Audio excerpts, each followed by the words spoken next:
waad ku mahadsan tahay daawashadaada. Fadlan nagu taageer subscribe and like. Dhiirigelin ayay noo tahay.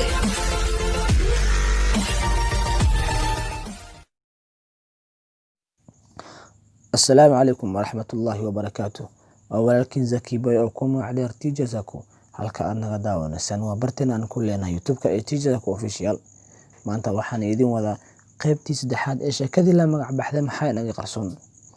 haddii aad dhageyso la socotay qaybtii koowaad iyo qaybtii labaad, waxaan filayaa inaad wax badan aad ka faa'iido sheekadan, balse hadda aan kula socodsiiyo qaybtii saddexaad ee sheekadii la magac baxday maxay naga qarsoon.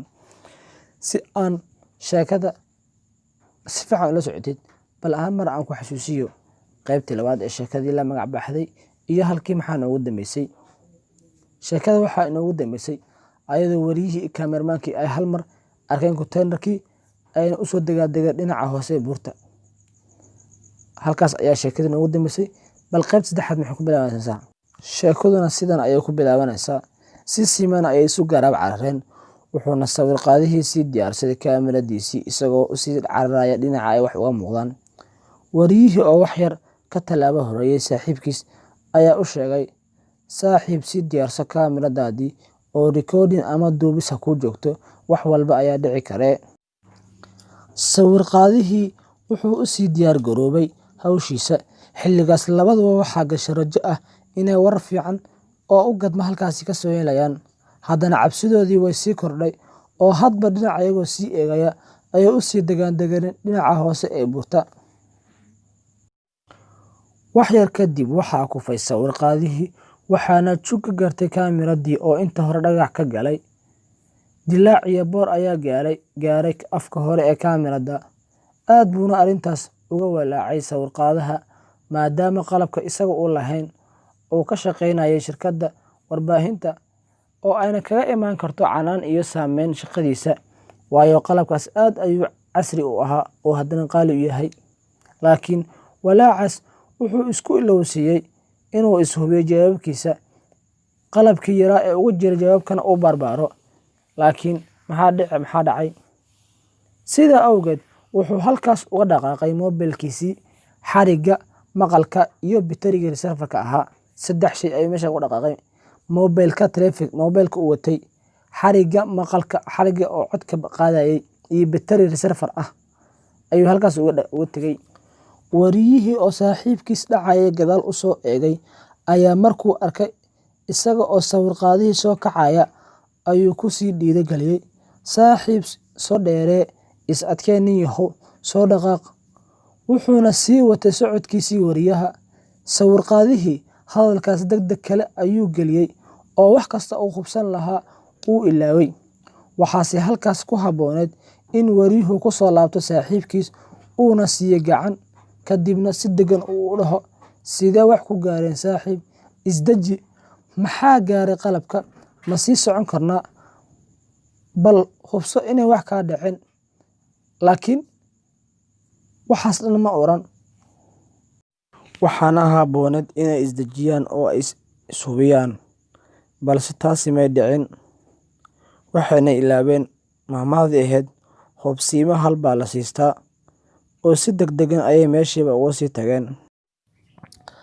haddaba ayagoo sii ruucleynaya oo u degaandegaya qaybta hoose ee buurta, una haqal taagaya halka ay ordayaan, ayaa gadaal waxaa ka yeertay foori ama dhawaaq. calaashan qof sameynaya dhawaaq aan hadal buuxa ahayn. sawir qaadihii oo yara dambeeyay haddana la dhutinaya jugtii gaartay ayaa ugu horeyn maqlay oo dib u eegay. waaba ninkii reer miyiga ahaa oo malaha soo raad qaaday ayaga, taaganna meel xagga sare ee buurta. waa ninkii siiyey digniintii hore ee ahayd in isaga laabtaan meeshan oona loo ogoleen qalab iyo warbaahin intuba. sawir qaadihii cabaar ayuu eegay ninka, wuuna gartay. kadib wuxuu u baaqay wariyihii oo aan hawshan war ka hayn.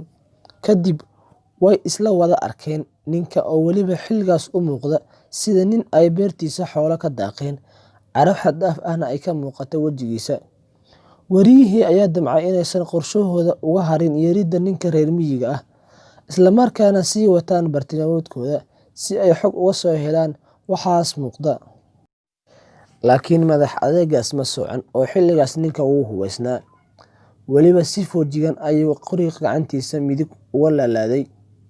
Sawir-qaadihii ayaa saaxiibkii ku yidhi, "Saaxiib, ninka wuu hubaysan yahay ee ina keen, hana haligin." Hadalkaas wuu qaatay wariyihii oo labadoodii ayaa isgarab istaagay. Wuxuuna ninkii kula hadlay labadoodii baaq gacanta ah oo ahaa inay kor u soo fuulaan buurta. Weliba dhanka uu isaga taagnaa. Sidii ayayna yeeleen, ayagoo sii tashanaya si hoose inta ay u sii socdeen isaga dhankiisa. Sawir-qaadihii iyo kaamiramankii ayaa sii tashanaya inta ay u socdaan dhanka ninka reer miyiga ah. Wariyihii ayaana hadalkii qaatay oo yidhi, "Saaxiib, ninkii aad buu u cadhaysan yahay ee na kala fogee, yuusan hal marna toogan labadeena." Sawir-qaadihii ayaa isna hadalkii qaatay, "Haa saaxiib, aniga niyadda waan ku hayay inuu ninkan naga daba imaanayo, wayna dhacday, ee adiga fudaydka daa, ninkan waa iskala hadlaynaa." Wariyihii ayaana mar labaad hadalka qaatay, "Adiga wax cabsi ha muujin, ninkan kolley waan iskala hadlaynaa saaxiib. Marka si kalsooni leh baan ula hadlaynaa ee jilaaca naga daa." Sawir-qaadihii ayaa isna markiisii labaad hadalka qaatay, "Saaxiib, kolley ninkan wax yar ma damacsanee, Ilaahay ha naga badbaadiyo shartiisa." Intaas waxay ahaayeen hadalladii ay isdhaafsadeen wariyaha iyo kaamiramankii. Ugu dambeyntii way soo gaareen ninkii reer miyiga ahaa. Wuxuuna amray wax alla wixii ay qalab sitaan inay halkaas ku daadiyaan. Wayna daadiyeen oo amarkii way qaateen. Mar kale ayuu amray inay ka kor tagaan ka dhaqaaqaan alaabta korkeeda. Wayna yeeleen. Kadibna wuxuu u soo dhaqaaqay dhankaas alaabta. Wax alla wixii xarig watay qoorta ayuu surtay, wixii kalena garabta bidix ayuu saartay. Xilligaas labadoodu way sii jeedeen oo xitaa dhankiisa ma soo jaleeci karaan, waayo amarka uu siiyay ayaa sidaas ahaa. Halkaas markay sheekadu marayso, waxaa nooga baxaya meeshaas dhowr su'aalood. Midda koowaad waxay tahay, muxuu yahay ninka qalabka aruursaday? Haddii uu yahay nin tuug ah, muxuu kolkii hore digniinta u bixiyay? 2. Ma haystaan labadooda fursad ay isku difaacaan xitaa ay ku hadlaan? 3. Meesha ay bidhaansanaayeen weli ma cadda waxay tahay, haddana sidee looga rumaysan karaa inaysan wax arag? 4. Halkeese ay ku dambeyn doonaan ayaga? Dhagaystow, halkaas waxaa ku eg qaybtii 3aad ee sheekadii la magac baxday Maxaa Inaga Qarsoon. Su'aalahan hadda aan soo dhigay iyo kuwa kaleba waxaan ku qaadan doonaa qaybta 4aad ee sheekadii la magac baxday Maxaa Inaga Qarsoon. Haddaba dhagaystow, waxaan kuu rajaynayaa adigoo caafimaad qaba inaad nala socon doonto qaybta 4aad ee sheekada la magac baxday Maxaa Inaga Qarsoon. Asalaamu calaykum waraxmatullaahi wabarakaatuh. waad ku mahadsan tahay daawashadaada.